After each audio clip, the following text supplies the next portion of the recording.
I'm sure that's going to happen. You know, Sean Porter was in here calling out Thurman and Garcia. You know, he wants to get in there with these guys.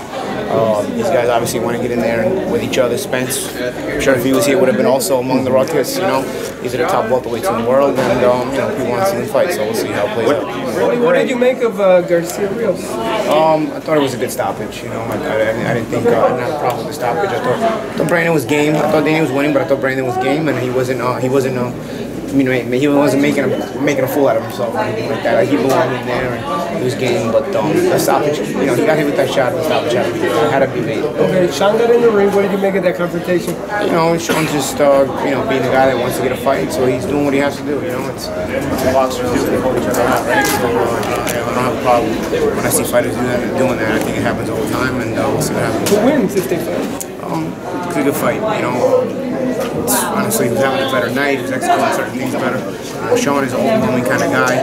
Danny, obviously, as we saw tonight, is a guy who likes to take his time, but you know, he knows how to take away the spaces from you. As we saw with Rios bringing the pressure, he took away the spaces from him and creates his own movements for counter-punching opportunities.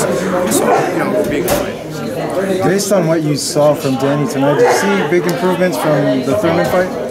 I see Danny doing what Danny does. You know, Danny is what Danny is. It'd be really, really a disservice to him to consider him less than stellar, less than elite. Because when you look at Danny, he doesn't jump out at you with like this crazy speed or this dazzling kind of a look. You know, he looks kind of plain to you. But then when you start to get through the layers, you realize there's a lot of layers to this guy. You know, he's got a lot of character. He's got a lot of balls. He sits in the pocket when he has to, and then he'll take it. He'll allow you to commit to the shot, and he won't give ground. You know how hard that is to do, to not give ground when somebody commits to the shot, only because he wants to catch you clean with that counter punch. You know, and he's got an innate ability to catch you with sharp counters and hard counters when he puts a weight on him. And the reason he's able to get so much weight on those counters is because he's got the balls to hold his ground when you are fully committing. And that is your instinct. I'm telling you, anybody throws anything at you, your instinct is to give ground. Even as a boxer, sometimes you can take a half a step or just you know, when you don't want to take a step, your instinct will be to pull away. And you don't get as much weight on the counter, even if you land the counter. Danny has an insane amount of mental strength.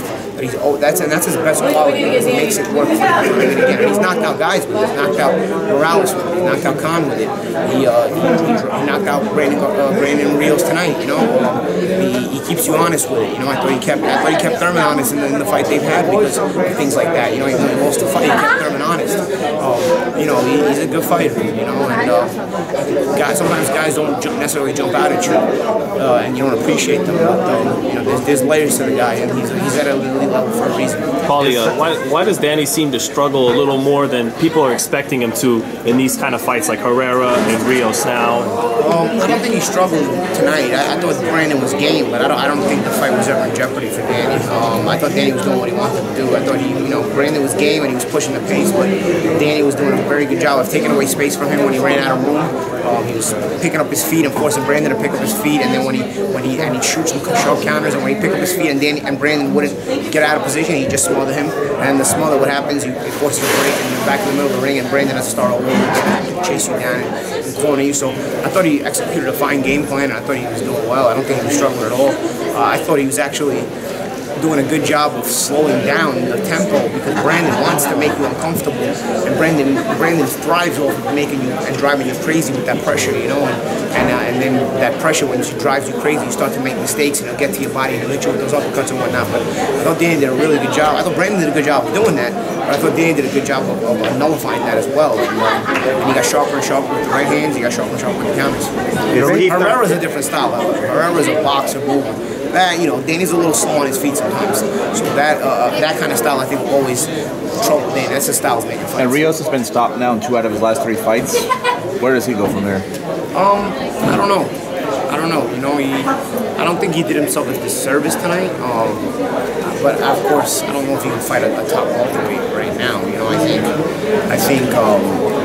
You know, settle the Victor Ortiz grudge match, maybe. Maybe the Victor Ortiz grudge match is. I heard Victor got a draw tonight, but everybody was saying he actually lost. Yeah. But you know, then again, that's like get back for the Lamont Peterson fight, right? Because I thought he beat Lamont Peterson, but I thought he won the Lamont Peterson fight, but they didn't give it to him. They gave him a draw. So I guess kind of evens that part out. I don't know. I wasn't thinking maybe Rios we could fight. You gotta kind of take a lower level fight, but you don't want to just take a nothing fight either. Maybe like that guy Garcia-Rios yesterday. Who won yesterday. He's probably looking for guys like that to build on his name on and see how see what Rios has left against a guy like that. It'd be interesting. I don't think you can put Brandon coming off a knockout loss with like a Spence or anybody. I don't think that's right. That's the right thing to do. But maybe with a guy like Garcia-Rios. Is Thurman 2 steps ahead of the pace in terms of, because he just beat Danny Garcia, and 2 years ago he beat Porter. Do you think that, or you think it's a 1-round difference between the two, or Keith Thurman is just 2 steps ahead of the pack? I don't know if he's 2 steps ahead of the pack, but Thurman is the elite guy right now, and Spence is too. Spence just has to get the names in there. But I think Spence is a very scary guy, and he's top notch. Thurman has the body of work, and Thurman has done the job, and he's undefeated. So yeah, I don't see why you can't call him the best at this moment. Honestly, I've been saying I don't know why people want to see Thurman in Spence right now. Wouldn't you want Thurman to be at his most healthy and his most sharp? I don't know why you would want the guy to fight Spence off a 1-year layoff. And then off of surgery, and then even after one comeback fight. I don't know why you want that kind of rust to go into a fight against Errol Spence. I think you want the best Keith Thurman possible, and the best Errol Spence possible. You might only get that fight once. Would you want it to be like when they're at their most ready and at their best? Why would you want to rush that fight? I don't really understand. Even from a fan's perspective, when Keith says they want to take this first and do this first, I don't have a problem with that, because I want to see them both fight at their best, because I want to really know who's better. I don't want to think about, oh, well, maybe Keith didn't have that layoff, maybe Keith didn't have that surgery or whatnot. I want to actually see them in there at their best, and I want to see a great fight. I think it is a great fight. Can you give us your hypothetical 147 calendar? Since you say you don't want to see, how would you like this to play out?